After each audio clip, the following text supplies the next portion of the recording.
أعوذ بالله من الشيطان الرجيم. أعوذ بالله من الشيطان الرجيم.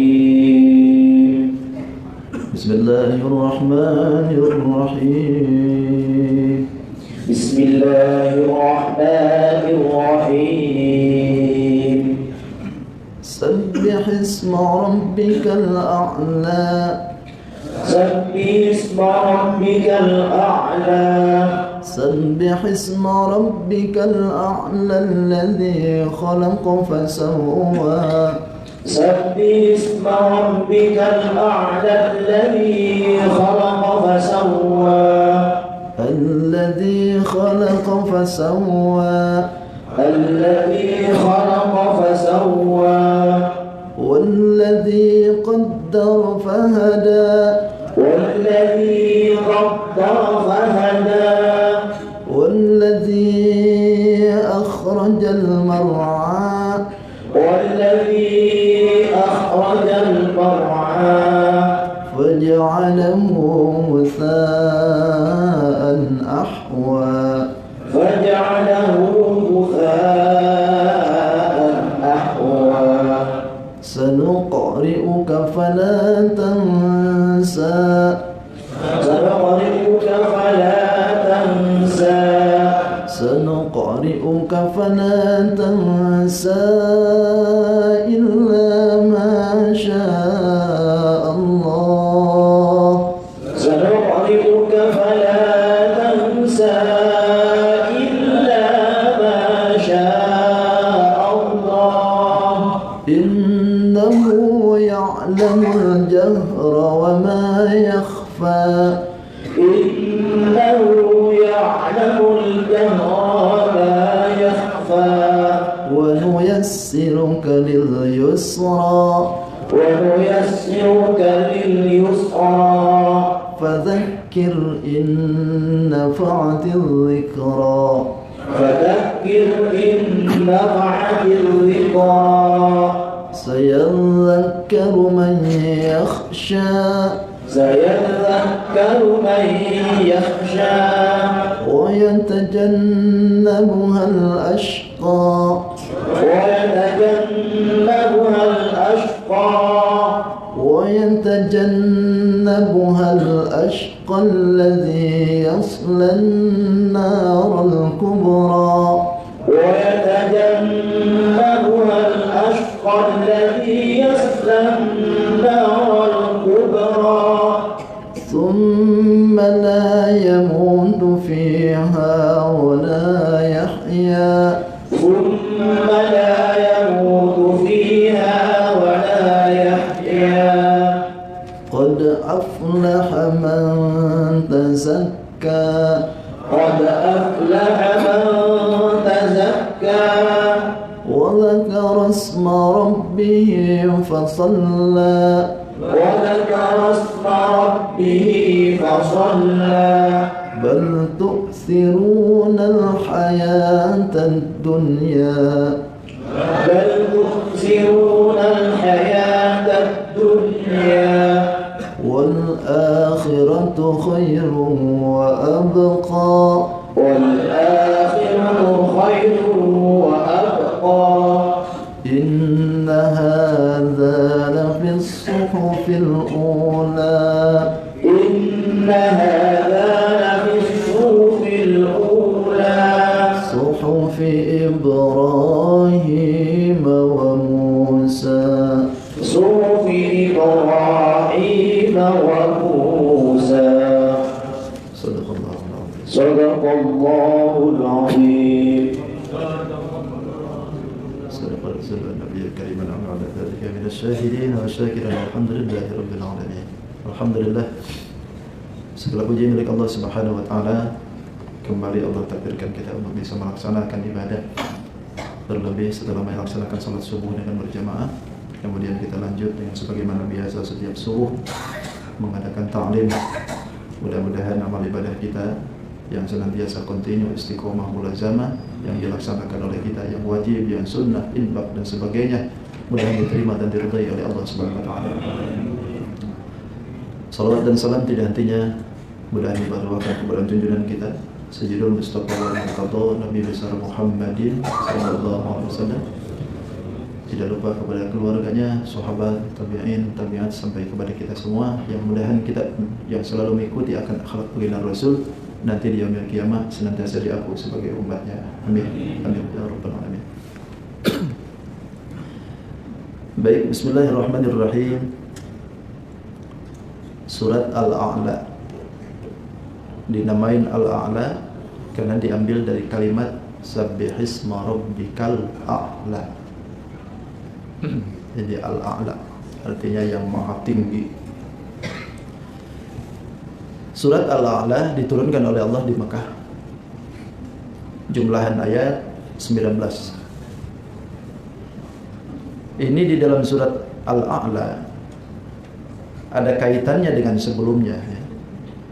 Di mana surat yang di dalam sebelum surat Al-A'la itu menjelaskan atau menerangkan tentang penciptaan manusia.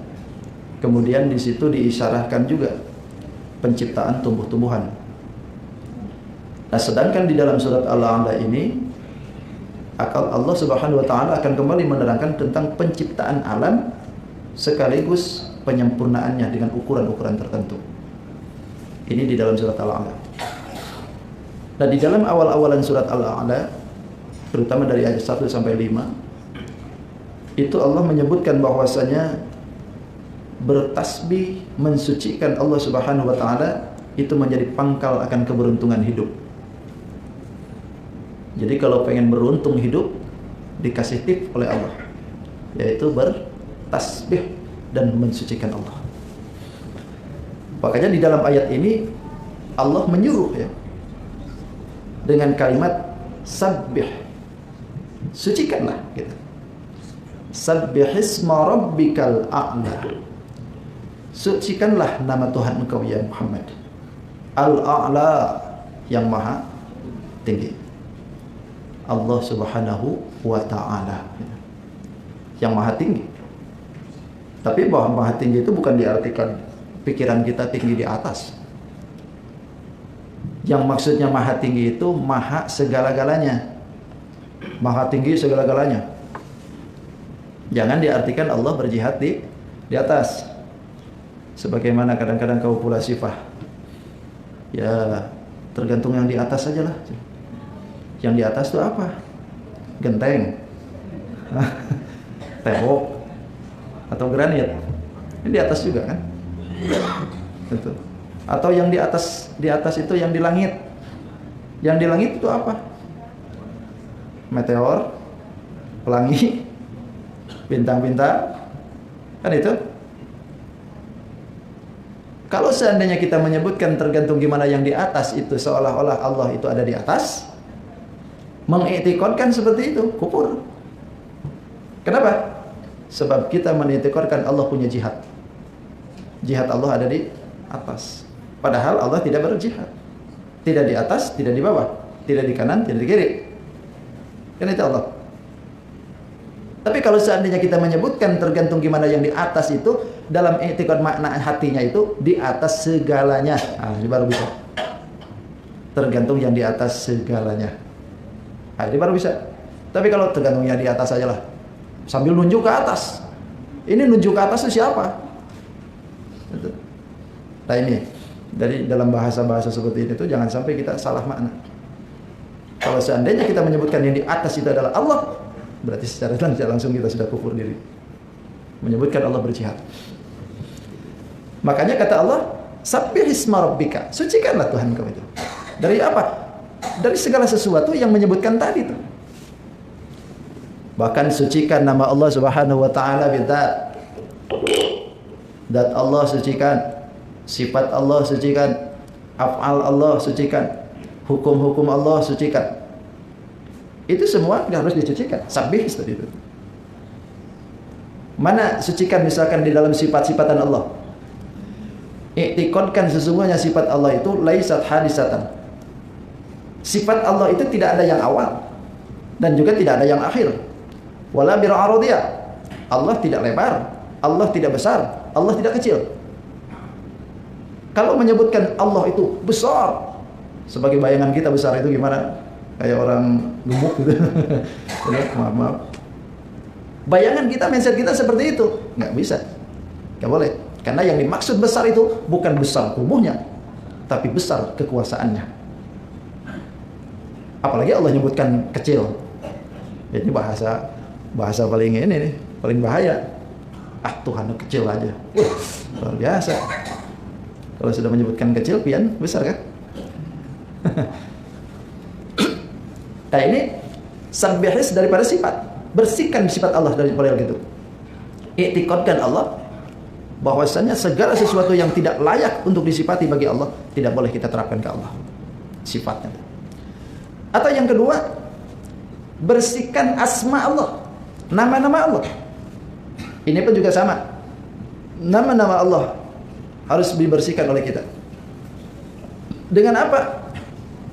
Dengan tidak menyebut nama Allah yang disangkakan akan menghina nama Allah. Makanya kan kita dianjurkan ketika menyebut kalimat-kalimat Allah, menyebut nama Allah, tidak boleh di tempat-tempat yang kotor. Kita nih ahli dzikir. Maklum mungkin habis di thariqah, habis di baiat. Dzikir nggak mau lepas nih. Bawa tasbih ke WC sambil ngeden, subhanallah, subhanallah, subhanallah. Ini nggak boleh. Walaupun itu bagus, tapi kalau tempatnya yang kita pakai ini adalah tempat kotor, ini tanzihal bil asma, bersihkan nama Allah jadi model gitu. Ini sama aja menghina. Gitu. Makanya kan kita masuk WC itu bukan bismillah kan, tapi a'udzubillah. Bahkan a'udzubillahi minal khubusi wal khaba'is. Kita berlindung kepada Allah dari setan laki dan setan perempuan. Kenapa? Karena di tempat itu Allah jadikan tempat yang paling kotor sekaligus tempatnya setan. Sekarang nama Allah disebut-sebut di situ. Berarti ngahina. Bukan tidak boleh tapi ya. Bukan tidak boleh, tapi tidak boleh dizaharkan. Kalau dalam hati ya mau harus dikir. Dalam hati terus dikir. Apalagi di WC. Di WC harus banyak dikir. Kalau kita ini tidak ingat dengan Allah, nanti yang masuk ke kita bukan Allah, tapi setannya. Gitu. Ini ke WC malah nyanyi. Gitu. Bahkan di WC-nya pun teriak-teriak. Kata setan, ini ada kawan kita baru nih. Tidak boleh. Atau bersihkan lagi dari af'alnya Allah. Dengan apa? Mengiktikadkan sesungguhnya pekerjaan-pekerjaan Allah itu tidak sama dengan pekerjaan makhluk. Pekerjaan Allah tidak akan ada yang sama dengan makhluk. Kalau kita kerja, pasti ada yang sama dengan yang lain. Yang lain dagang, ini dagang. Yang lain PNS, ini PNS. Yang lain pegawai negeri, ini pegawai negeri. Yang lain tukang, ya ini tukang. Yang lain jadi pembantu, ada juga yang menjadi pembantu. Ini kan sama. Tapi kalau Allah tidak. Kerjaan Allah tidak ada yang bisa menyamai. Beda dengan seluruh makhluk. Allah bikin langit. Apa ada makhluknya yang bisa menciptakan itu? Ya bakal bisa. Allah bikin lautan. Apa bisa makhluknya? Tidak. Kalau makhluknya bisa. Orang Jepang bikin mobil, orang Indonesia bisa. Itu orang Jepang bikin motor, orang Indonesia juga bisa. Semua yang mereka kerjakan di sana, semua juga bisa. Tapi kalau Allah tidak seperti itu. Makanya af'al ini harus dibersihkan juga. Atau bersihkan lagi dari hukum-hukum Allah. Kenapa hukum-hukum Allah ini harus dibersihkan? Karena Allah membuat hukum tidak ada tujuan. Tidak ada tujuan untuk Allah kembali. Lalu kenapa kita diperintah untuk menjalankan itu hukum? Karena sejatinya itu hukum balik ke kita, bukan balik ke Allah. Allah cinta, Allah sayang dengan kita, Allah berikan itu hukum. Lalu kita jalankan. Untuk siapa? Untuk kita. Allah berikan hukum sholat, Allah berikan hukum zakat, puasa, haji dan sebagainya. Itu bukan berarti bakal balik ke Allah. Untuk kita. Itu. Sejatinya untuk kita. Kata Allah, nih perintah. Nih sholat. Kalau engkau sholat, nanti aku kasih surga. Kalau enggak, ya terserah lu. Gitu. Mau kemana balik? Kan gitu. Aku hanya perintahkan aja. Nih zakat. Nih puasa, laksanain. Karena itu bagian daripada jalan untuk kita menuju Allah Subhanahu wa taala. Kalau tidak mau, ya monggo kata Allah. Tapi kalau engkau tidak mau, kami siapkan tuh tempatnya. Itu. Jadi semua ini hukum balik ke kita juga. Sabbih isma rabbikal a'la. Gitu. Bahkan dari jumlahannya membersihkan nama Allah itu diantaranya adalah istihdaruka ulmatal ismul musamma inda dzikrihi. Ketika kita menyebut kalimat nama Allah, hadirkan dalam hati kita untuk mengagungkan nama yang kita sebut itu. Itu salah satu pembersihan diri. Jangan nyebutin Allah tapi hati kemana-mana. Ngucapin zikir tapi hati melamun. La ilaha illallah, la ilaha illallah. Tapi hatinya ke pasar pagi belanja. Bisa. Ini salah satu pembersihan nama Allah tuh, hadirkan hatinya. Makanya kalau dalam bahasa tasawuf itu biasanya ada di talqin. Talqin itu untuk menjadikan nama Allah itu masuk ke hati, bukan hanya di muntung, bukan hanya di mulut, tapi hati pun juga harus itu. Makanya la ilaha illallah. Tuh, gitu. Ke hati. Gitu. Nah, silakan kalau mau belajar thariqah, monggo. Siapa di sini ya yang suka memberikan baiat, tentunya harus orang-orang yang terpercaya, tapi ya terpercaya. Karena thariqah itu banyak. Pentingkah kita Ustaz berthariqah? Tentu penting. Karena di dalam kita ini tidak terlepas dari 3. Thariqah, ada syariat, ada thariqat, ada hakikat. Kenapa kita ini harus jalanin 3 itu? Karena begini, di dalam Kifayatul Azkar diterangkan bahwasanya yang namanya hukum syariat itu persis seperti perahu. Jadi kalau seandainya kita ini sudah naik ke perahu, berarti itu perahu harus dijalankan. Udah naik ke perahu, tapi perahu di darat terus. Ngapain naik perahu? Gitu. Jadi ketika kita sudah naik ke perahu, ini perahu harus dijalankan. Jalankannya kemana? Ke laut. Lautnya itu diibaratkan thariqah. Kenapa harus ke laut? Sebab di tengah lautan ada intan berlian. Intan berlian itu tidak akan bisa dicapai kecuali ke tengah dulu. Baru nanti sudah ke tengah, tenggelam kita, ngambil intan berlian. Tenggelamnya kita mengambil intan berlian, itu disebut hakikat. Jadi inti hasil daripada syariat dan thariqat bisa mengambil berlian. Kita sudah ada syariat nih, masuk ke perahu, tapi perahunya nggak pernah didayu. Oh, bagaimana ngambil intannya? Jadi syariat diibaratkan perahu, thariqat diibaratkan lautannya, kemudian hakikat diibaratkan intan berliannya. Ambil tuh intan. Jangan mau di darat terus. Jangan di darat terus, dayung dong ke tengah. Gitu. La ilaha illallah. Tapi gini-gini aja. Kok nggak pernah merasakan nikmat ibadah tuh? Kenapa? Lo nggak pernah di dayung sih. La ilaha illallah itu kan syariat. Yang kita baca itu syariat. La ilaha illallah termasuk dari syariat. Ketika kita jalankan, itu menjadi thariqat. Banyakin terus la ilaha illallahnya. Nanti setelah kita banyak baca la ilaha illallah, baru tuh tenggelam nanti ke sana. Makanya salah satunya dipakailah seorang mursyid untuk membimbing thariqah kita. Itu kata mursyid, nanti setelah kilometer sekian ke tengah, nanti kamu turun dari perahu gitu, lalu tenggelam. Itu ditunjukin tuh. Nah, cukup. Kenapa kita harus mensucikan Allah? Alladzi khalaqaka fasawwa. Karena zat Allah, alladzi zat khalaqa, yang telah menciptakan, fasawwa, dan sekaligus menyempurnakannya. Karena Allah telah menciptakan semua makhluk, semua juz, semua perkara yang ada itu diciptakan oleh Allah. Karena semua ini adalah Allah yang menciptakan, maka kita sebagai makhluknya sucikan dong yang menciptakan itu. Jangan dijadikan persekutuan. Karena Allah tidak mungkin dipersekutukan dengan apapun.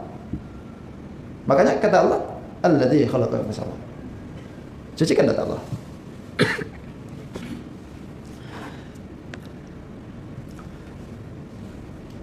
Kemudian walladzi qaddara fahada, dan juga zat Allah itu qaddara fahada, yang telah memberikan kadarnya. Fahada, kemudian Allah memberikan hidayah, petunjuk. Allah menentukan kadar yang Allah kehendaki. Kadarnya itu orang ini panjang umurnya, ya Allah juga. Orang ini umurnya pendek, udah. Orang ini jadi orang kaya, orang ini jadi orang biasa, orang ini jadi pejabat, itu kadar Allah sudah. Makanya kita kan dianjurkan untuk iman kepada qada dan Qadar. Karena ini bagian ketentuan Allah. Qaddara fahada. Allah telah memberikan kadarnya masing-masing. Ada yang kadarnya itu jadi pejabat, walaupun kayak apa dihalanginya, pasti bakal jadi itu. Tapi walaupun seandainya dia ini berusaha sekuat tenaga, licik sekalipun, tapi Allah tidak memberikan kadarnya ke dia, nggak bakalan jadi-jadi. Makanya sebetulnya kita nih hidup dengan menjalankan takdir Allah sebetulnya. Tapi bukan berarti tidak ada usaha, bukan. Tapi sejatinya apa yang kita perbuat ini sudah qadarullah. Diarahkan kita kemana, itu pasti sudah ada qadar Allah di situ. Makanya harus kita yakini ya, segala sesuatu yang telah Allah kadarkan kepada kita, walaupun kayak apa caranya, pasti terjadi untuk kita. Tapi kalau seandainya apa-apa yang telah tidak dikadarkan oleh Allah, walaupun kayak apa caranya, pasti nggak bakalan terjadi dengan kita. Itu aja. Rezeki, sama rezeki. Kalau kita kan biasanya kalau rezeki itu mencari rezeki ya. Mencari kemana? Mau mencari rezeki lah.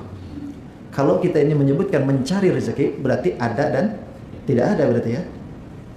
Kenapa kita ini tidak boleh menyebutkan seperti itu? Karena sejatinya rezekinya sudah diberikan oleh Allah. Berarti kita ini bukan mencari, tapi menjemput. Menjemput rezeki.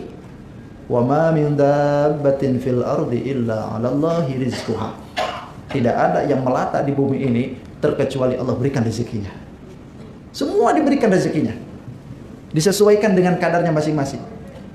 Makhluk hidup jadi manusia, jadi binatang, jadi yang melata di bawah atau yang di atas, semuaan diberikan kadar rezekinya. Bahkan saya teringat dalam ayat yang tadi dibaca, wa ma min dabbatin fil ardi illa 'ala Allahi rizquha. Ada seorang ulama golongan dulu tabi'un tabi'in, namanya Syekh Ibrahim bin Adham. Ini sudah terkenal kewarawannya itu.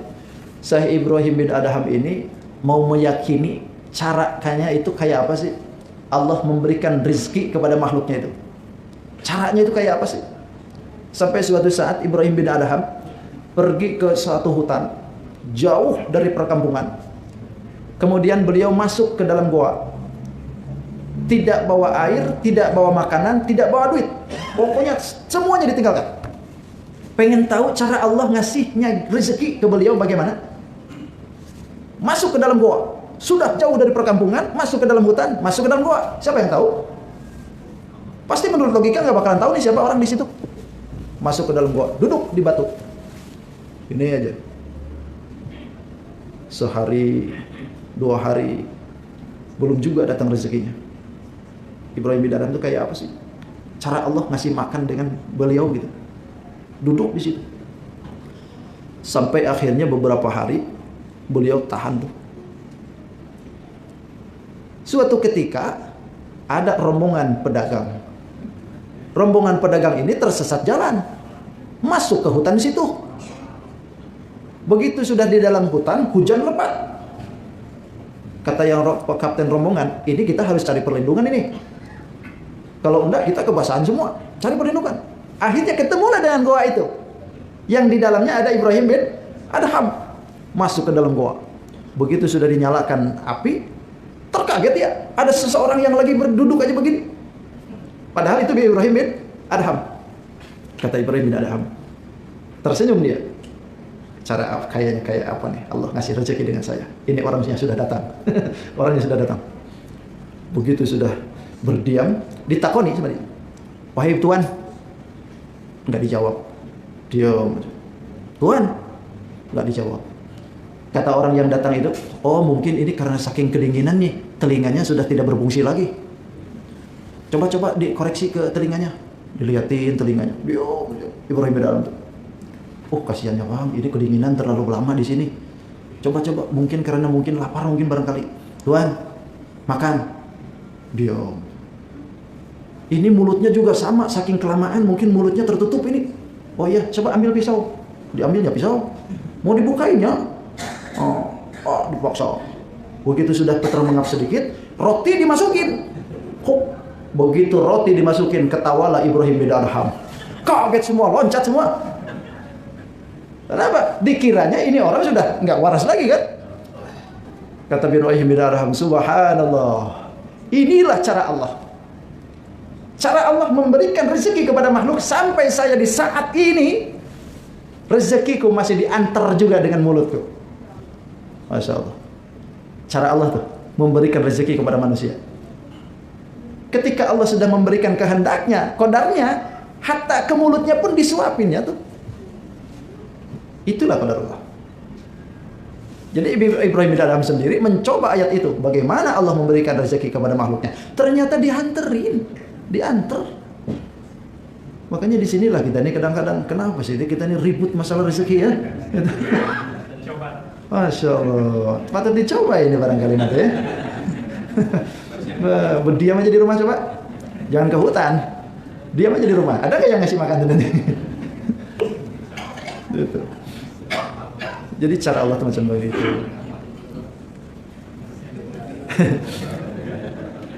Jadi ibaratnya kalau liatin secara begini, kita ini nggak perlu ragu ya. Masalah rezeki itu nggak perlu ragu, pasti datang kita. Rezekinya pasti datang. Bahkan kan ada lagi Ibrahim bin Adham suatu saat pernah berburu. Ini masih jadi gegedean nih ibaratnya. Masih kaya raya waktu itu. Kalau tadi sudah cukup beliau tuh. Kalau ini waktu masih kaya raya. Masih jadi pejabat tinggi ibaratnya. Duit banyak, harta banyak, pokoknya apa yang dimiliki semua, wah Ibrahim bin Adham masih luar biasa. Berburu kesenangannya itu. Suatu saat ketika di dalam perburuan itu, kata Ibrahim bin Adham, kita makan dulu. Duduk aja di sini, kita berkumpul semua. Ambil roti masing-masing. Ya, makan.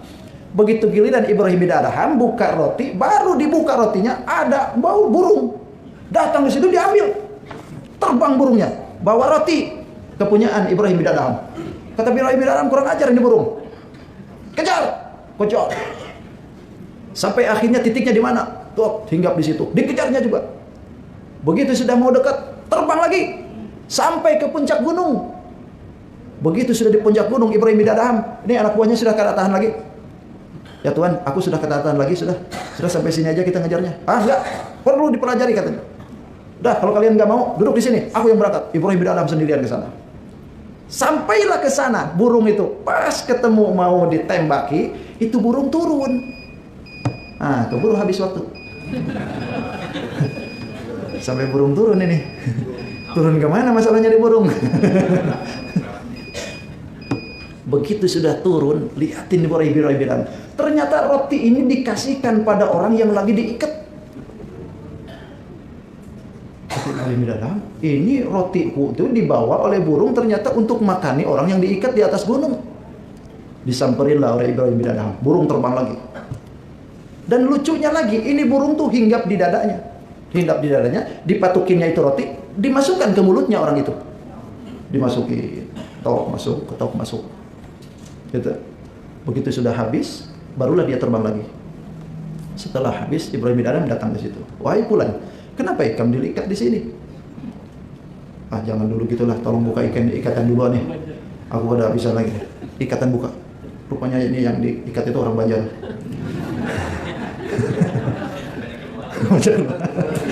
Kira-kira sudah orang keluar kali. Dibukalah ikatan itu. Selesai. Kata Ibrahim bin Adham, kenapa engkau di sini? Aku ini sudah semingguan Pak di sini. Aku penjual dari negeri sana. Begitu pas di hutan ini, aku dirampok. Kekayaan pun dibawa semua, aku diikat, lalu aku ditaruh di sini. Sudah seminggu aku di sini. Tiap hari aku tidak ada yang ngasih makan kecuali burung itu. Setiap pagi dia datang bawa roti. Nanti sore datang lagi bawa roti. Iya, masalahnya itu roti yang diberikan kepada engkau, itu rotiku. Oh iya kan? Ibrahim bin Adham berpikir di situ, Masya Allah, ini orang sudah semingguan diikat tangannya, tidak bisa ngapa-ngapain, harusnya mati dia. Tapi Allah memberikan kadarnya lain. Ini orang harus masih hidup. Diberikan oleh burung. Burung yang ngasihkan. Itu. Jadi cara Allah itu macam seperti itu, memberikan kadarnya untuk rezeki bagi manusia. Makanya apalagi kita diikat, enggak kita nih ya, apa-apa enggak. Masa masih kita ragu dengan masalah rezeki? Itu. Gara-gara usaha tidak bisa, duit nggak ada, lalu kita ini gantung diri. Kebangetan tuh otak. Gitu. Kenapa? Sebab Allah tuh memberikan rezekinya sudah dikasih, diplot oleh Allah. Cuman kitanya harus menjemput. Itu harus dijemput rezekinya. Dijemputnya ada yang ke pasar, gitu kan? Ada yang keliling, ada yang ke PNS. Itu cara Allah menjemput rezekinya dia. Itu. Tapi kalau berdiam aja, tapi berzikir, Allah. Bisa jadi itu cara menjemputnya dia. Buktinya tukang-tukang hikmah itu nggak pernah dia usaha, tapi usahanya dikir aja. Ada orang bangkrut usahanya dikirin. Allah. Wah, itu usahanya. Datang begitu sudah selesai, Pak, alhamdulillah usaha saya kembali. Nih 200 juta. Lumayan tuh. Padahal diam aja. Tapi usahanya dikir. Itu makanya yang terpenting itu ada ikhtiar. Ikhtiarnya bukan hanya usaha ke sana sini, bukan. Dikir itu pun juga usaha. Jadi jangan dikira orang yang nggak pernah usaha seperti kasat mata kita, lantas usahanya hanya dikir saja, itu bukan usaha. Usaha itu. Usaha itu. Cuman nggak kelihatan usahanya. Gitu. Para kiai nggak pernah bikin ruko, jarang. Gitu. Bikin pabriknya aja kadang-kadang. Beliau diam aja, yang jalankan orang. Tapi kenapa banyak terus duitnya? Karena usahanya zikir. Gitu. Yang terpenting zikir ada. Jadi Allah itu tidak senang kalau seandainya kita ini kosong dari segala perbuatan. Usaha enggak, zikir enggak. Lalu kita ini berdiam nungguin rezeki. Itu namanya bungul. Itu. Ya. Kalau tidak usaha secara kesat mata, zikir. Itu jangan ditinggalkan salah satunya. Zikir enggak, tapi usaha sana sini sama tuh. Sana sini enggak, tapi zikir bisa jadi. Gitu. Jadi itu qadar Allah, caranya untuk menjemput rezeki Allah. Kok panjang betul ya qadar tuh. Nah itu cara Allah membuat kadarnya manusia itu luar biasa. Makanya kalau liatin ke sini tuh apa sih yang diragukan oleh kita tentang masalah rezeki dari Allah? Semua pasti sudah dikasih. Cuman tinggal nunggu waktunya aja. Kadang-kadang yang sulit itu sabarnya memang. Sabarnya. Kita ini kadang-kadang kurang sabar. Orang mau kaya, segala cara. Sampai frustasi. Gitu. Padahal kalau sabar bisa jadi. Enggak begitu amat-amat pun usahanya pasti jadi gitu. Ibaratnya begini, kadang-kadang kita ini seperti ini. Ada orang mukul batu dia pukul. Sudah berapa puluh kali pukulan itu batu kada pecah-pecah. Sampai 98 kali tidak pecah. 99 kali tidak pecah. Sudah 99 kali nyerah. Sudahlah. Ini susah amat nih batu. Coba kamu anak kecil, nih pukul. Datang anak kecil diambil palunya. Tok, brak. Loh, ini anak punya ilmu apa ini? Satu kali pukulan langsung brak. Apakah anak ini kuat lebih hebat daripada kita? Tentu tidak. Kekuatannya nggak seberapa dengan kita. Tapi kenapa satu kali pukulan? Karena yang tadi orang yang pukul 99 itu tidak sabar. Padahal satu kali pukulan lagi. Gitu. Kalau satu kali pukulan lagi dia pukul, pasti belah juga dia itu. Cuman 99 sudah nyerah. Begitu sudah nyerah, ada orang lain mukulkan baru satu kali, pecah. Itulah kesabaran itu. Itu belum saatnya, belum waktunya sudah nyerah, ya nggak bakalan nyampe. Gitu. Jadi pukul aja terus sampai kapan? Sampai belah. Jangan diserahkan ke orang dulu. Gitu. Kita nih mau kaya, tapi belum kaya sudah nyerah, gantung diri, loncat dari Sungai Mahakam tuh. Itu terus aja usaha dulu. Nanti kalau sudah waktunya, sudah ke 100-nya, baru Allah kasih. Itu cara qadar Allah ya. Cara qadar Allah luar biasa. Terus ayatnya panjang nah. Mana nih tadi? Walladzi qaddara fahada. Sudah diberikan kadar, lalu fahada. Allah berikan hidayahnya. Allah berikan petunjuknya. Karena tanpa petunjuk dari Allah, qadarullah nggak bakalan bisa. Makanya Allah berikan fahada, berikan hidayah, petunjuk. Petunjuk yang mana? Petunjuk min khairin aw syarrin. Ini yang baik, ini yang bagus, ini yang jelek, ini yang mafsadat, ini yang madorot, ini yang soleh, ini yang solehah, ini yang salah. Gitu. Itu adalah hidayah. Jadi kalau kamu nanti mau usaha di sini, nah ini usaha yang jelek, ini usaha yang bagus, ini menghasilkan gede, ini menghasilkan kecil. Ayo, mana yang mau? Gitu. Itu fahada tuh. Berikan hidayahnya. Makanya hidayah fahada yang dimaksud ini bukan hanya kita saja, semua. Yang dikodarkan oleh Allah Subhanahu wa taala bisa hidup, diberikan juga hidayahnya. Bukan hanya makhluk manusia saja.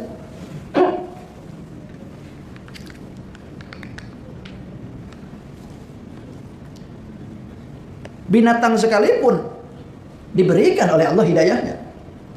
Ketika dijadikan dia kambing oleh Allah, diberitahukan oleh Allah hidayahnya. Tuh makananmu. Dikasih tahu rumput. Itu. Kenapa? Karena itu hidayahnya. Begitu liatin rumput, wah sedapnya dia makan rumput. Kasih roti aja, diam aja. Kenapa? Karena hidayahnya ke situ.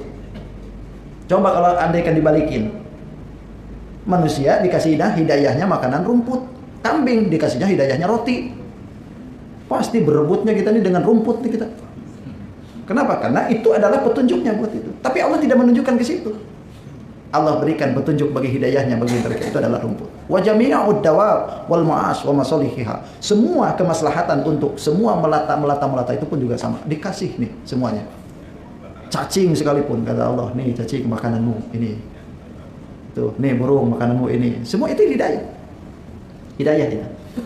Makanya hidayah itu kan ada hidayah yang termaktub buat manusia itu ada hidayah naruri, ada hidayah akal, ada hidayah ghariziyah, ada hidayah agama.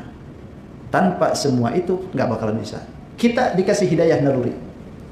Naluri ini bukan hanya kita, binatang pun juga dikasih hidayah naluri. Naluri perasaan. Lihatin binatang. Ketika itu ayam sudah bertelur, kok ngerti betul ya telurnya harus dikerami. Padahal pernah kursus kan dia.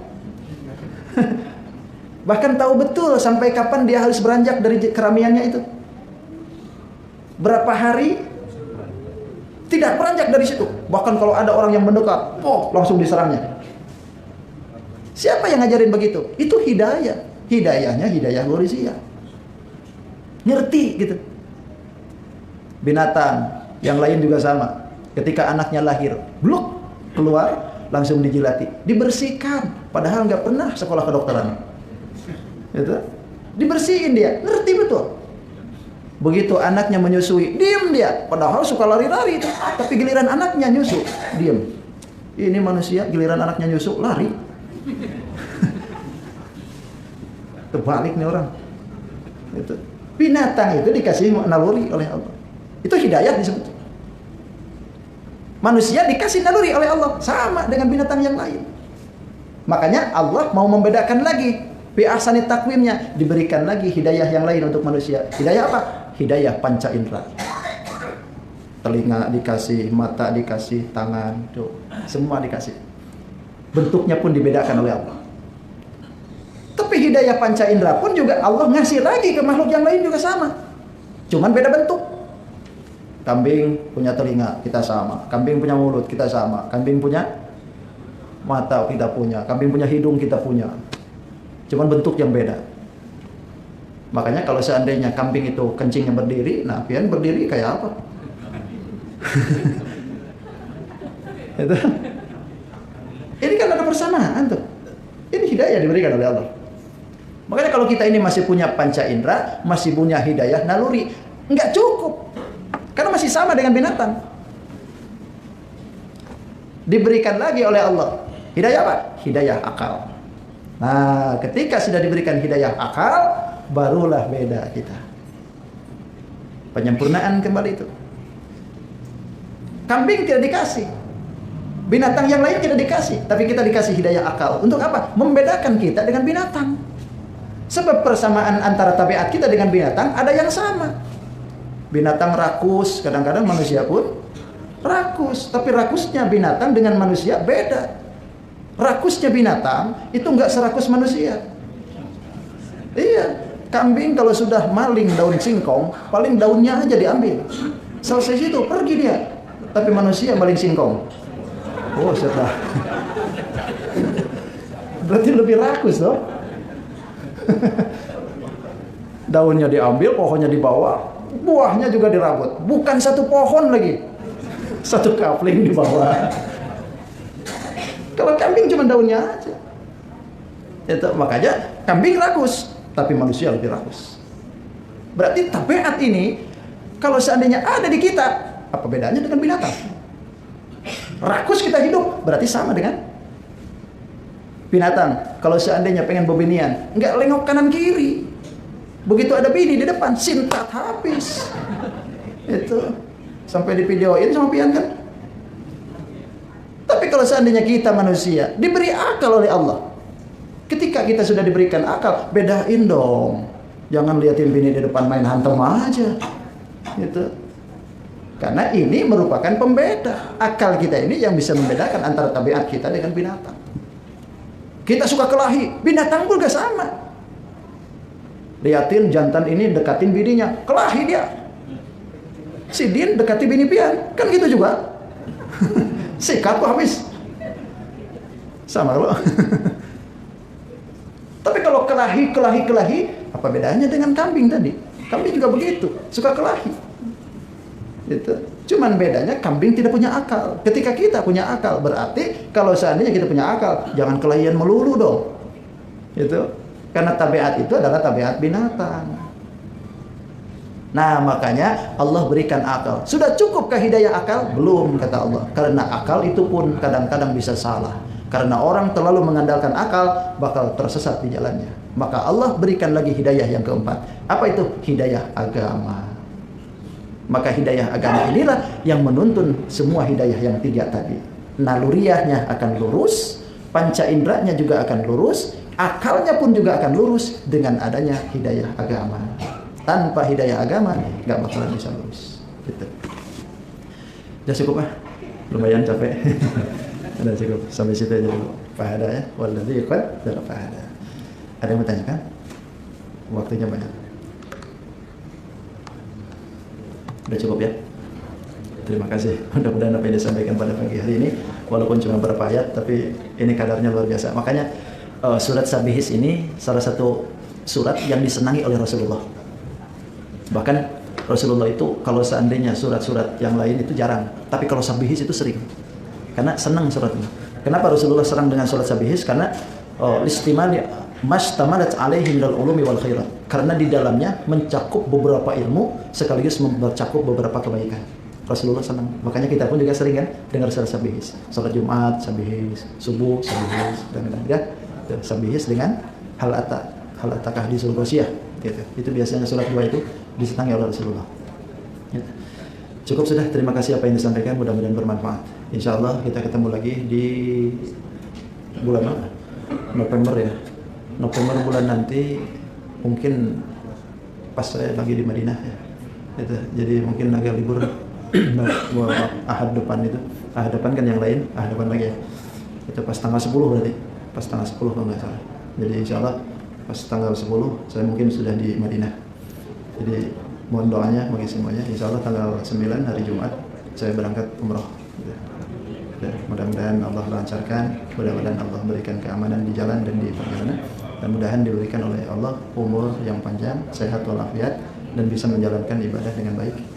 Karena ini jemaah banyak juga yang dibawa soalnya. Mudah-mudahan ini jemaah semua bisa bareng dengan ulun nih nanti. Suatu saat kita umroh bareng-bareng ya. Bukan amin-amin, bareng. Insyaallah. Mudah-mudahan insyaallah kita ketemu lagi di lain hari dan kesempatan. Hadanallah wa iyyakum ajma'in. Khudna safa wa damakala. Assalamualaikum warahmatullahi wabarakatuh.